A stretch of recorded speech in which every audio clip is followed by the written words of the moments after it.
Oh, good. All right, so 2 lectures to go. This is the last time we're here, which means I don't have to walk across campus anymore. So as a reminder, we are dealing with damped free vibration sort of the last little bit. And for these cases, you have one general solution where the form of the equation, however it ends up being written, is going to be x double dot plus 2 zeta omega n natural circular frequency, x dot plus omega n squared x, which equals 0. You put everything in, you satisfy these 2 equations, and then you get these 2 forms of the equations out of it.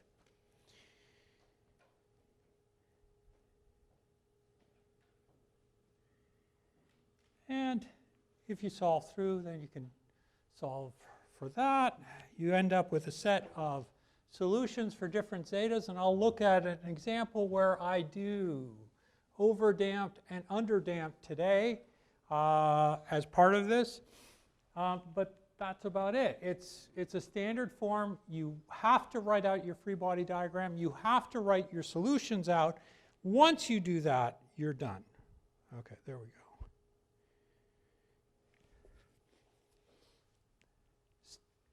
The only little tricky bit here is to make sure that you will always keep to the same sort of notation. So the damped natural frequency is omega n times square root of 1 minus zeta squared. And you can find the amplitude or the logarithmic decrement between oscillations in a system that is vibrating by just calculating this. 2 pi zeta over square root of 1 minus zeta squared. We looked at undamped force vibrations, and all that happened there is that you introduced a mass, a spring, but on the right-hand side of your equations, you ended up with some sort of forcing term. In this case, the forcing term is a sine wave, and you have omega naught there as part of it. Always do the same sort of thing, which is you write out a free body diagram, and really you need to draw these out. If you do not draw these out, you will not solve the problem. Don't try to do them in your head. Don't try to sort of solve them. I strongly suggest you don't. But if you write out all the terms, you'll notice, first of all, for example, here, I just have a standard system, and I end up with an equation which is x double dot plus k over mx omega n squared is equal to f naught over m sine omega naught t. So those terms stay the same. The thing that's important, again, is that as I'm writing these things, I'm writing them as a positive value on all sides. Undamped, same sort of thing. Just still solve for everything.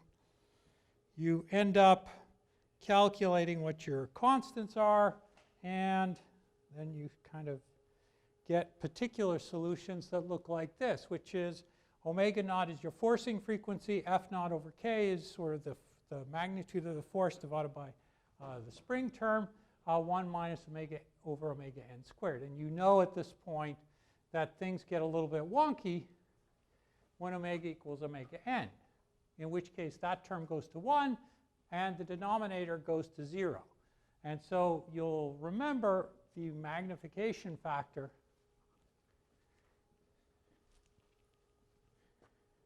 right here. So as you approach the natural frequency of the system, natural circular frequency of the system, you end up with a value that goes infinite. And so at that point, you have a discontinuity in your solution, and you can see that what the approach looks like. So critical.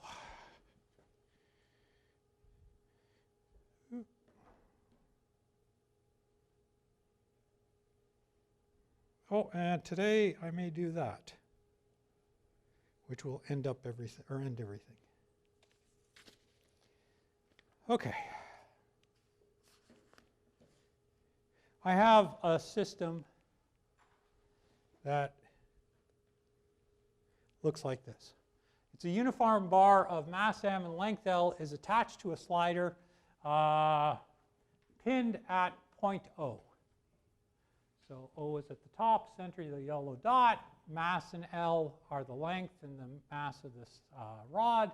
The slider is forced to oscillate horizontally, and you're using the equation y sub t, or y as a function of t, is equal to cap ys, or cap y sine omega st. System lies in the vertical plane. That means it's in the same plane as what you're looking at here. Derive the equation of motion for small theta and determine the amplitude of steady state vibration. Let me see if I can. Oh, I can.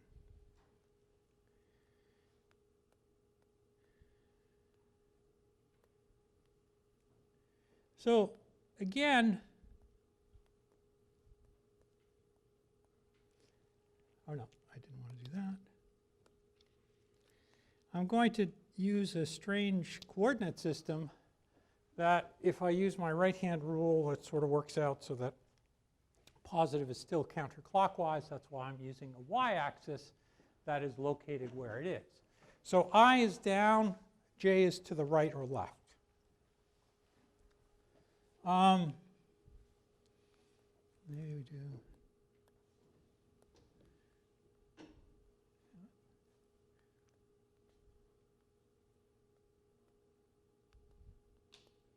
You always worry about the pin force. You always put it in. You try and not use it or deal with it by just taking moments about point O. So if you take moments about point O, you're going to get rid of that pin force term.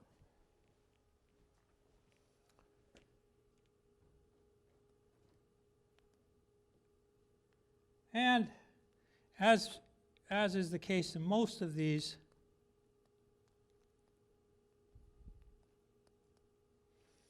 you end up with a distance L over 2 to the center of the rod. The weight is acting down. And if you're kind of clever about it, and you should be very clever with it at this point, you're going to find that you can make a simplification. So mg. So moments about O, here.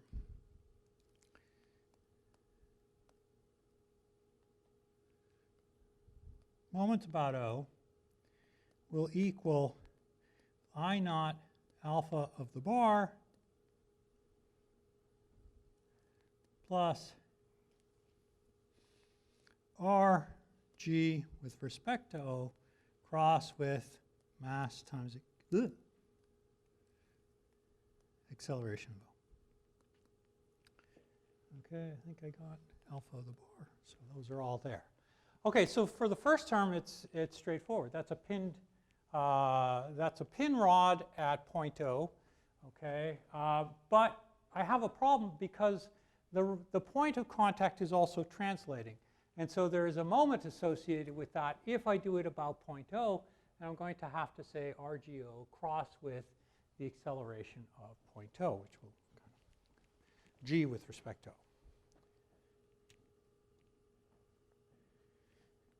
I naught is equal to 1/3 ml squared.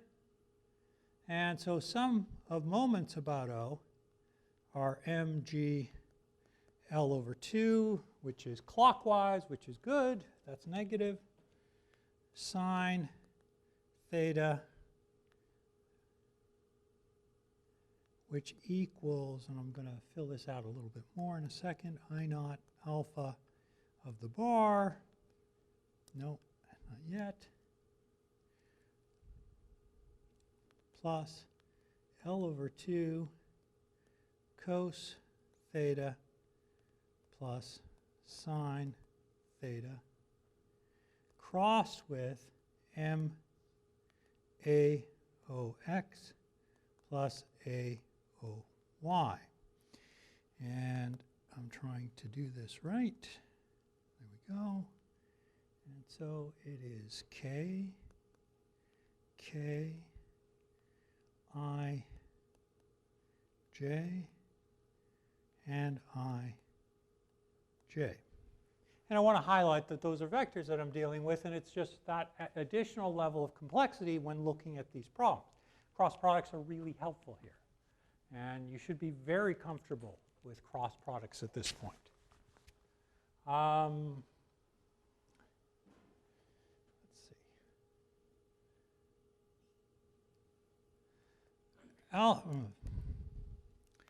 In terms of terms, alpha of the bar is theta double dot, and I have defined theta, good.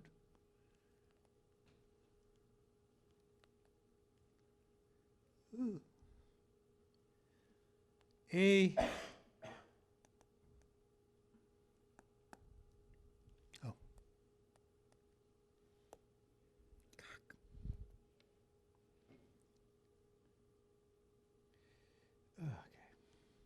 There we go.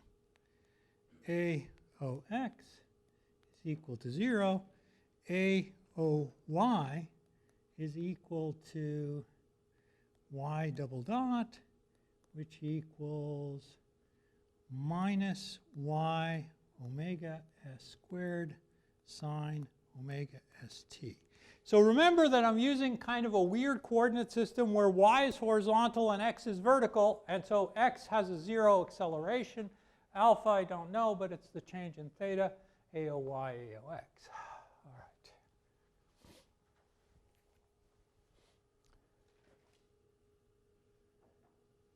So going from this equation here,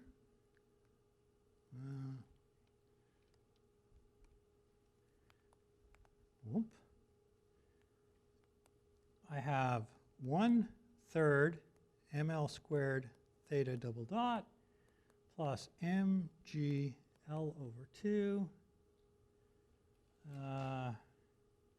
sine of theta minus m L over 2 y omega s squared sine omega s t cos of theta, and all of that will equal 0. So I'm just bringing everything over to one side. I'm taking all of the same terms. Everything's in the k direction. And I got a problem. I have sine thetas and cos thetas. What do I do here?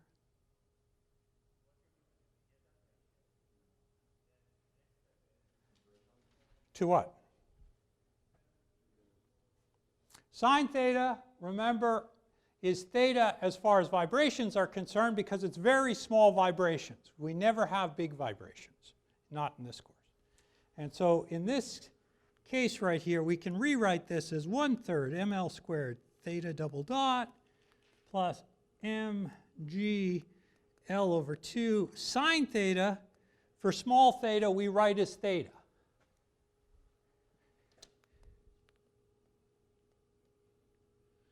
And then we have the other term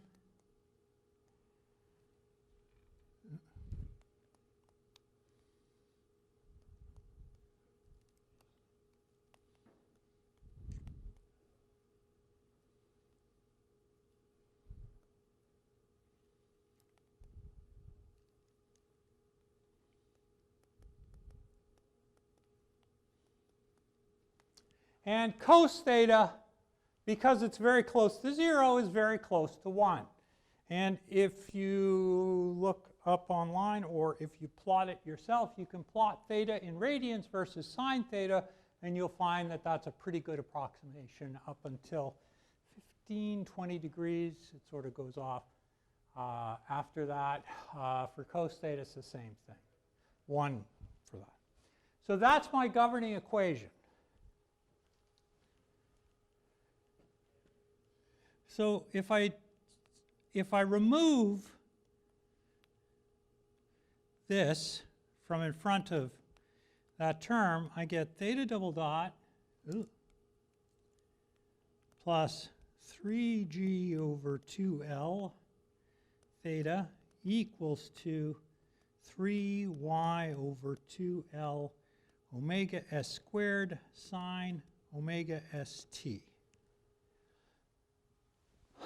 here's the homogeneous equation. I'm going to set it equal to 0. I'll get my complementary solution if I want it. I want the steady state, so I don't really. And on the right-hand side, I have sine omega st. And so I know what the form of the solution is going to be. It's going to be sine omega st times a constant. So put all the terms together.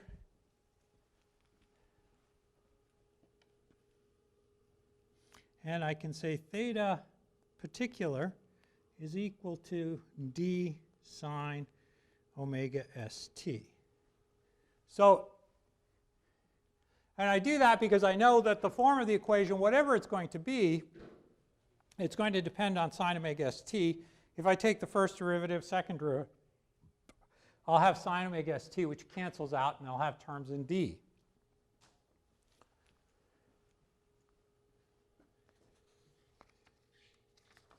So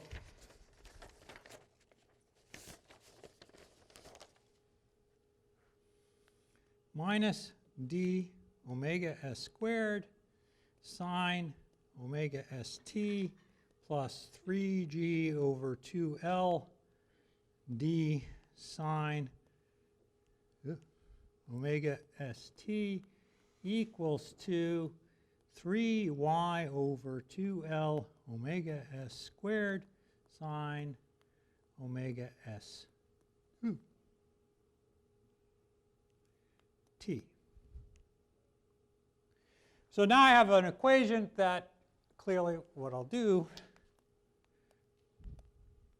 get rid of these terms, stuck with the remaining terms, and I get d equals 3y divided by 2l times omega s over omega n squared all over, I better put these in parentheses, seeing too many of those bad homework or bad algebra problems on the internet, which is 10 plus 10 times 2 is what is it equal to. So I have a value for d. I have 3y over 2l omega s times omega s over omega n quantity squared over 1 minus omega s over omega n quantity squared.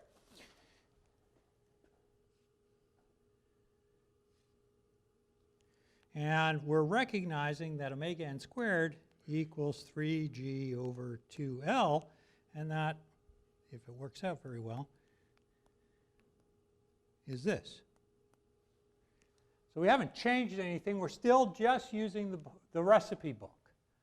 Once you set up everything, you're looking at a very complex motion. You've got this thing sort of rotate or oscillating back and forth, moving back and forth, and as it does, it's sort of swinging around. Now you've already solved it just based on your free body diagram.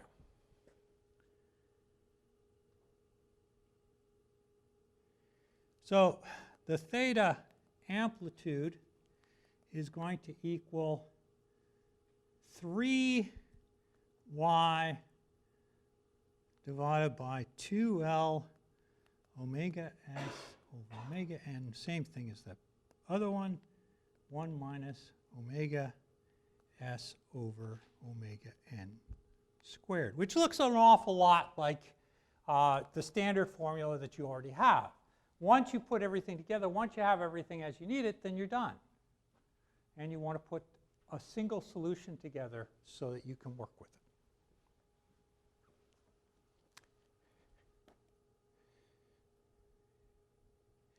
Vibrations problems are not hard. They are very difficult to do the first time. If you keep doing them, if you keep looking at them, you start to see how the pattern works. Any questions on that one? Go ahead. So theta amplitude is an angle, the angle where we have like we reach the peak basically? It's going to be the peak, yes. But it's the angle, not the actual amplitude. It's the amplitude of, yes, it's the amplitude of this thing. Because the solution is going to be theta amp times this. So remember, this mess right here, that's right. So that's the oscillation. That's going to, you're solving for theta. I'm not solving for theta sine omega st. I'm not solving for what the path is. I'm just looking at, so if I had 2 sine omega t, what's the amplitude of a sine wave in that case? If I have 2 sine omega t, what's the amplitude of that sine wave? 2, exactly. Okay, it goes from 2 to minus 2. Same thing here. You're solving for that. Go ahead. Originally you said y double dot was negative y omega squared sine omega st. Is that given? Where did I? Oh, no, that you can get.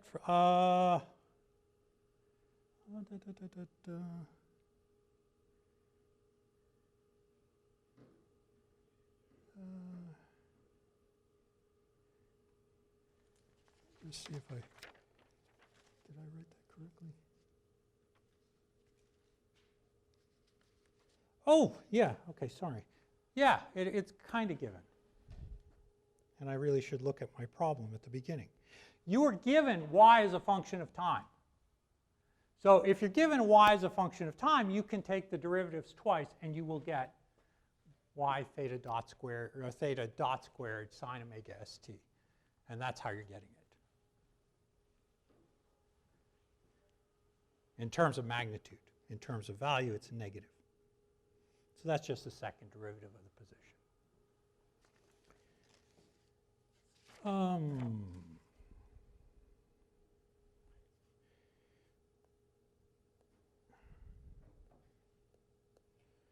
I had really complex problems to go with, and I decided to change a little bit this year and see how these work out. And I think it's kind of important because it's useful to sort of look at how the equations are actually set up. And problems like this are nice because they're not very difficult to visualize. So if you look at this particular problem, I have 2 springs, I have a damper, and I have a mass that I have at the very bottom of the system. And what I'm going to do is I will have a 0.9 kilogram block that is attached, so that's 0.9, that's 2.4 kilograms, and it's attached at block A with 2 springs and a damper. I'm going to cut it, and the only thing that I know at the beginning of this problem is that C is equal to 7.5 newton seconds per meter, and K is equal to 180 newtons per meter. So I have all that. I have 2 springs. I can start out with the same approach as I've done before, which is to write out my free body diagram. Now, one thing that's really important to understand is we do not calculate anything from the static equilibrium point. Or sorry, from the 0 point, we calculate from the static equilibrium. So I know one of the other lectures I saw on Piazza, I do it a little bit differently. It writes kx plus mg. I was writing, or would write kx plus mg, not k times. But I'm writing it as kx plus delta st. It's the same thing, k delta st equals mg. So that's the static equilibrium case when A is sort of oscillating about. So what I'm going to do is try and fit all this in here.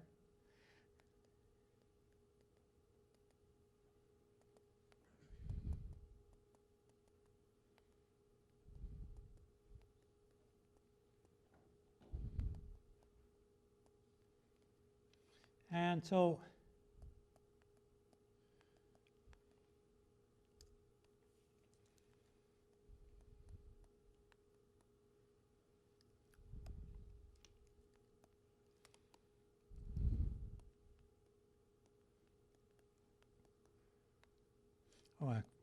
actually I can do that right away. I'm not going to bother doing the free or anything major here. One of the first things I've done is I have written my coordinate system such that negative goes down and sort of does whatever it does. But in this particular problem,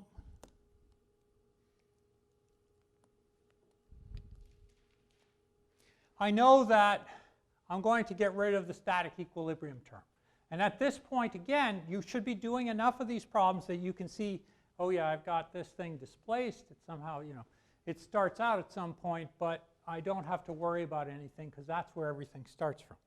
So kx, cx dot. Now that's in the opposite sense to the oscillation,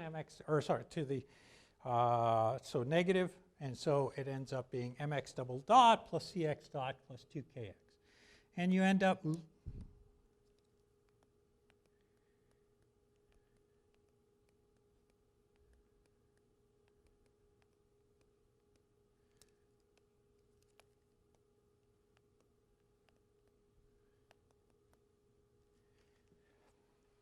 so again, I can write this out in the same form. But the other thing to remember, in these particular problems, it works out really nicely because I know that the equivalent spring, because these are in parallel, and so the displacement of both of the springs is the exact same.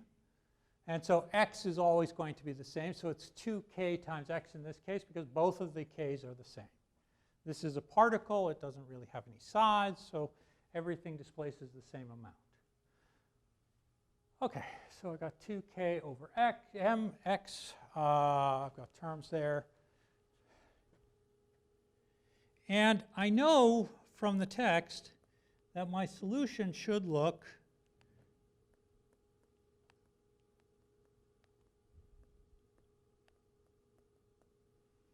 and I have zeta that I'm going to have to worry about, so I'm going to move that over there. And I can calculate from this zeta is equal to 0.1276. What does that mean?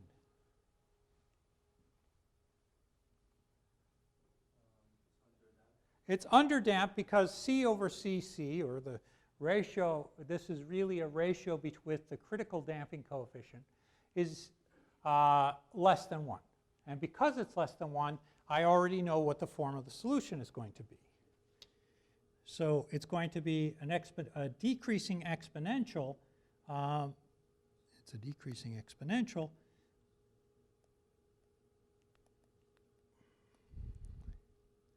with some sort of oscillation.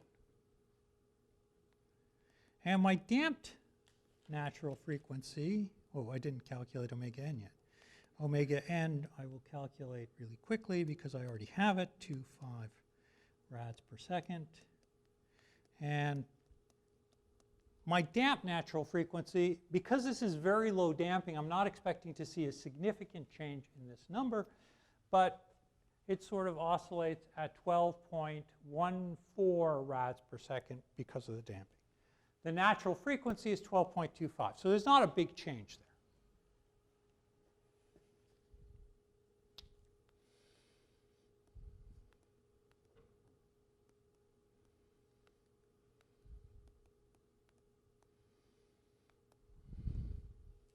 So the period of the oscillation is going to be about a half second, 0.52 seconds.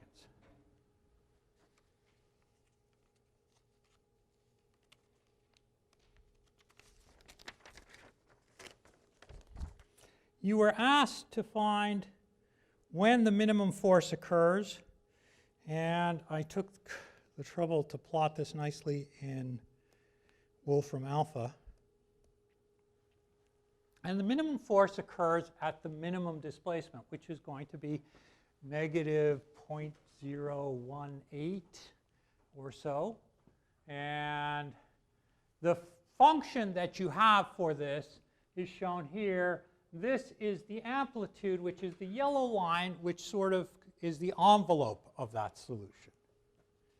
So it's xm equals 0.0109 negative, and k xm minus x static,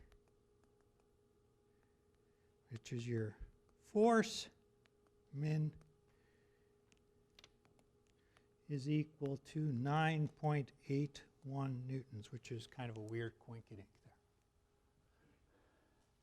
So you have from that a lot of information, and it's kind of useful to sort of look at that curve just to see what the path of that motion is 1 second, and then calculate it out. Go ahead.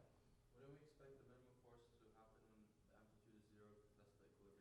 Nope, minimum force is the minimum over the entire time. So that's a positive number on one side and a negative on the other. Greatest magnitude in the negative direction. Exactly.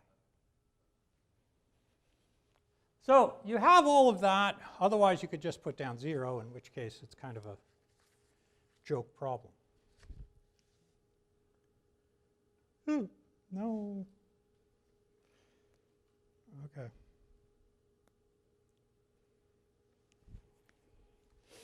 Let's see what it did. Oh, good.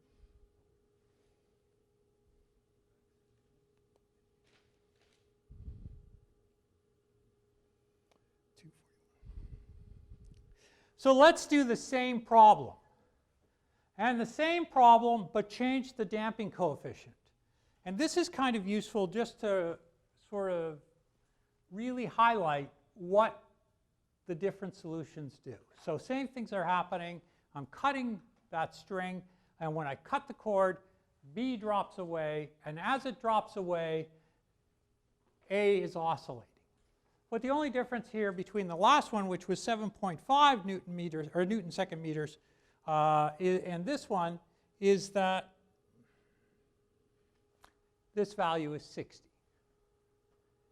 So if you do that, you can write out the same thing with the same terms. And you can get rid of the static equilibrium. So when you do that, you end up mx double dot cx dot plus twice kx is equal to 0. The really important thing again is that you are using the free body diagram to determine what your equation of motion is. And if you do that properly, every time you'll get the correct value.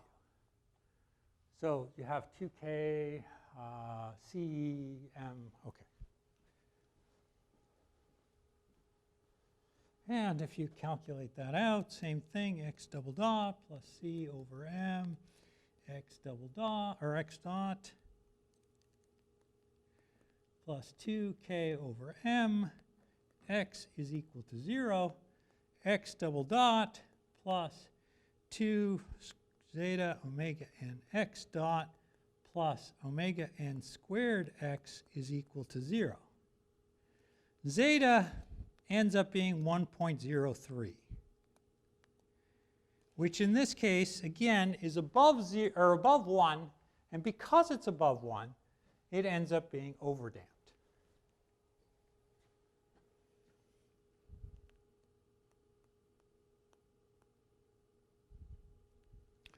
And my solution is going to look like this, where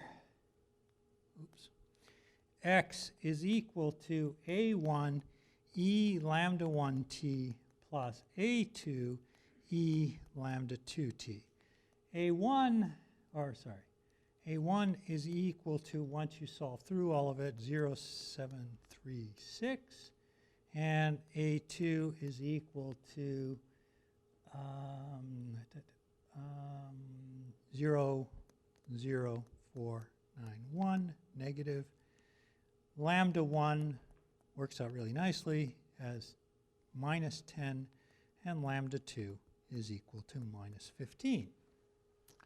And if you plot that out, and you just sort of take all the terms together, that's what you get. And you see that, for example, in this particular case, it's very close to the critically damped case. Critically damped, it's probably going to go a tiny percentage faster. But it starts out with a very high amplitude, and pretty quickly, within 0.6 seconds, is pretty much at 0. It's asymptotically approaching that. It will never approach it to exactly.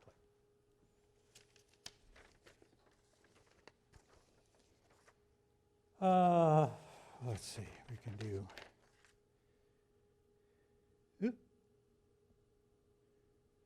So for the velocity, x velocity, or x dot, maybe just do that, is equal to 0, 0, 0.0736. I should just lambda 1 e lambda 1 t minus 0.0491 e lambda 2 t. If you then substitute in with the values you've just obtained at, what was it, 0.1 seconds? 0.1 seconds. 0.1 second, you find that you have a velocity of minus 0.1065 meters per second at that time, which is somewhere around here.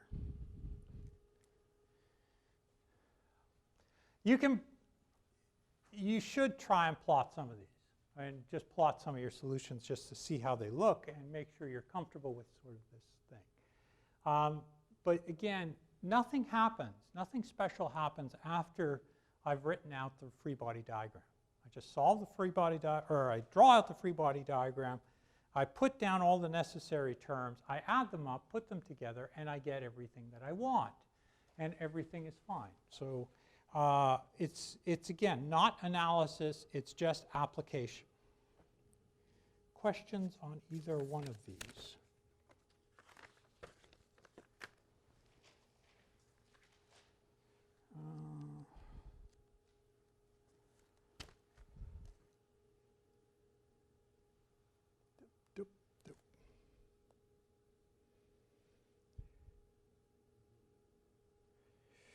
I don't know what I'm going to do tomorrow, we'll see.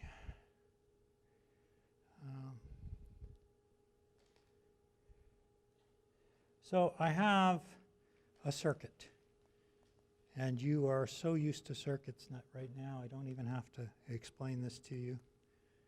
You just have C, you have a resistance, or not a resistance, you have a resistance, and you have an inductance.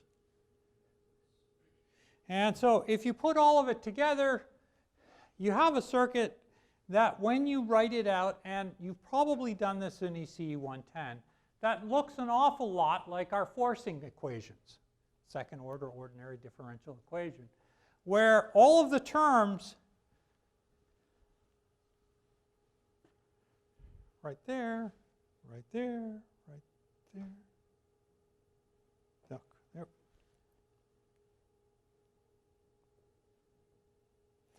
God, I hate this thing. All right, so you got mass in mass, kilograms, units, and that corresponds to the inductance, which is in henries. Spring stiffness, which is in newtons per meter, which is the inverse of capacitance, 1 over farads. Force in newtons is volts, which is kind of a more direct sort of comparison. Velocity is current, okay, that makes sense.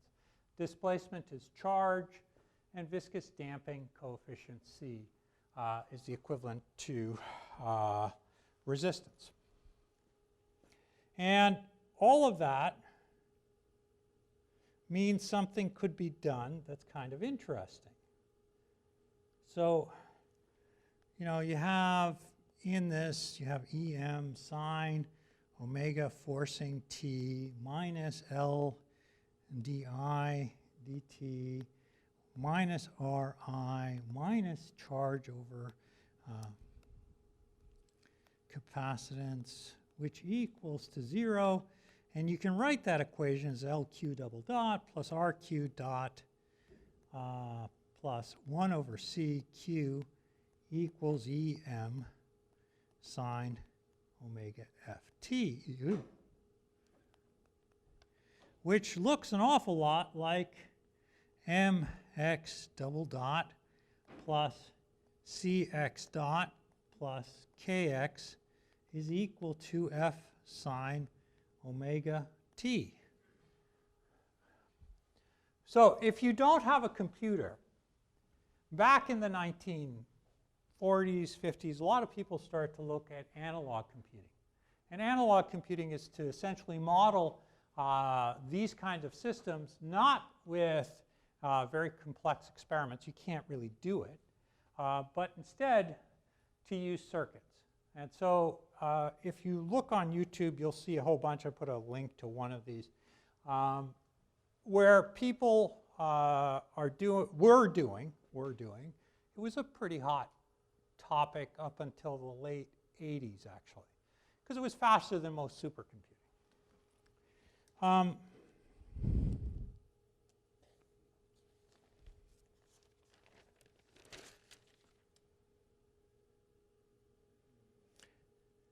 So if I have a system like this, say with K1, K2, mass 1, C2, C1, and a forcing,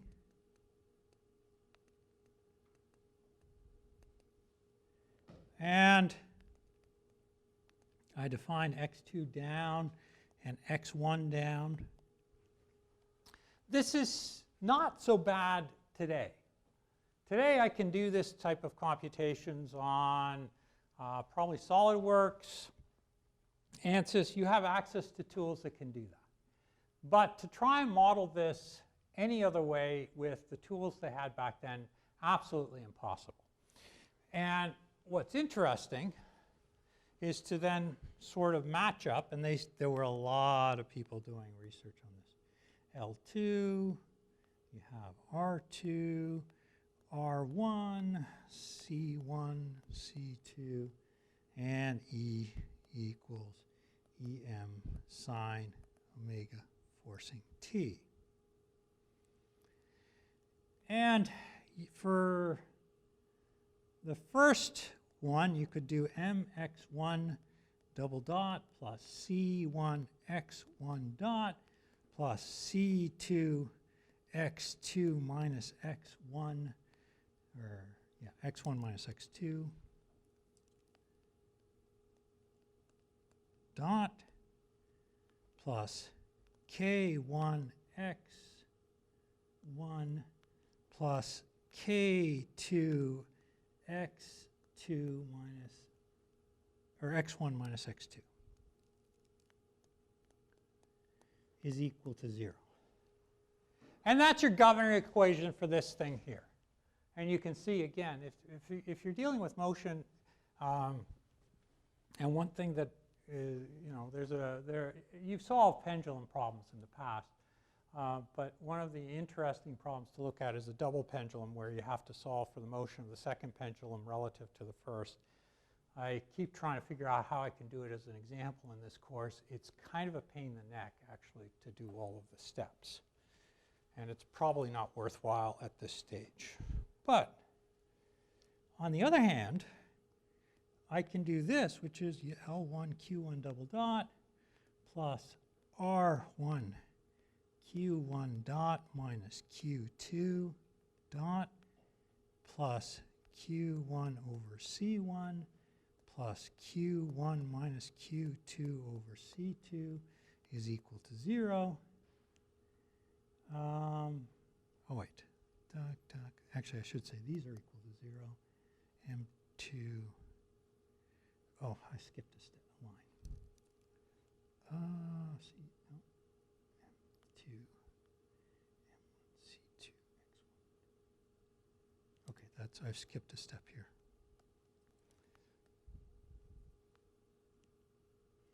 I also have M2, X2 double dot plus C2, X2 dot minus X1 dot, that's an internal force, minus K2, X2 minus X1 equals PM sine omega forcing T.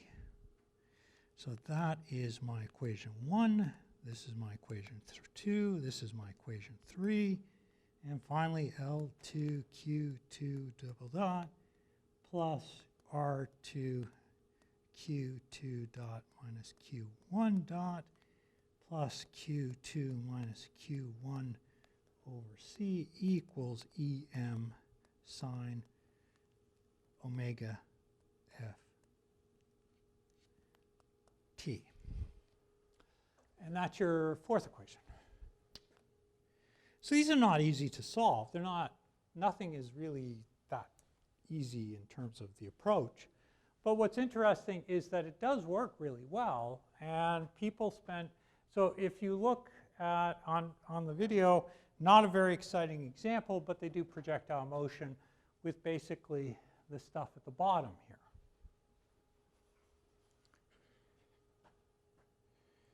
So, and if you have a lot of extra money, or not a lot of extra money, it's not too expensive. I think the shipping is probably crazy. But if you have enough extra money and a lot of extra space, you can own one of your own. They're pretty cheap on eBay now, and they appear on a regular basis. But this is what they kind of look like. And you just connected up all of the various terms, all of your capacitance, resistances, inductances, until you modeled what you were looking at. And the very bottom video is a guy who's been maintaining them. It's a bit old, so I don't know if he still does, but shows you how he does the programming, and in particular how he solves a projectile motion problem. And what's interesting about that is it does work, but you do a lot of translation and comparison to actual results. Any questions on this? So that's your ECE 110 lecture for today.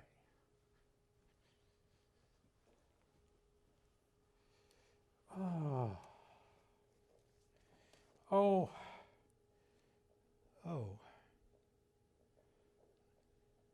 I got 3 minutes, so I'm just going to do the first part of this, and then I'll think about what to do next.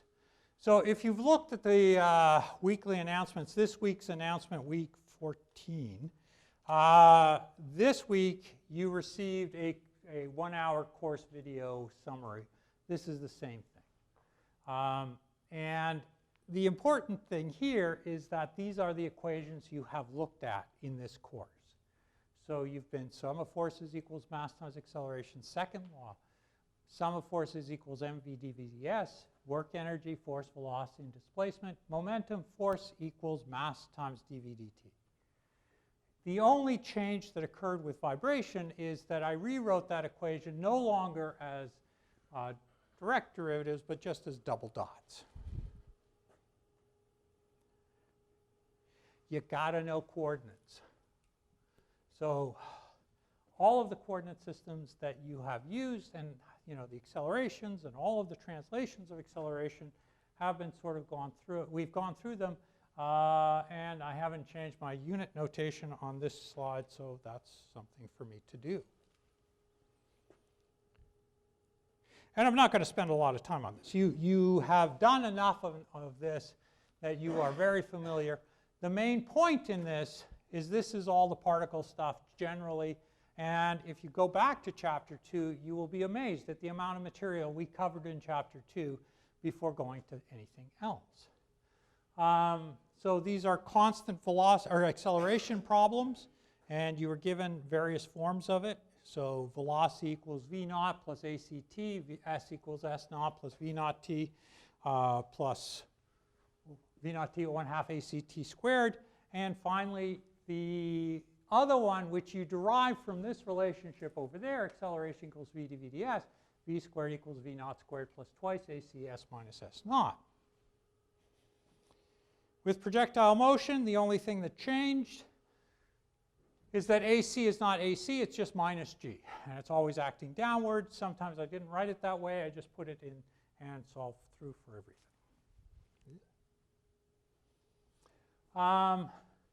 Everyone loved absolute dependent motion. I'm sure that was your favorite part of the course. But remember, it's really just writing all the lengths up, adding them together, and then saying, hey, these will change, these will not. So things in blue in this particular case are not changing, they're constant. The two changing lengths are SA, SA, and SB. And I think I'll stop there, and I will continue tomorrow. Thank you very much.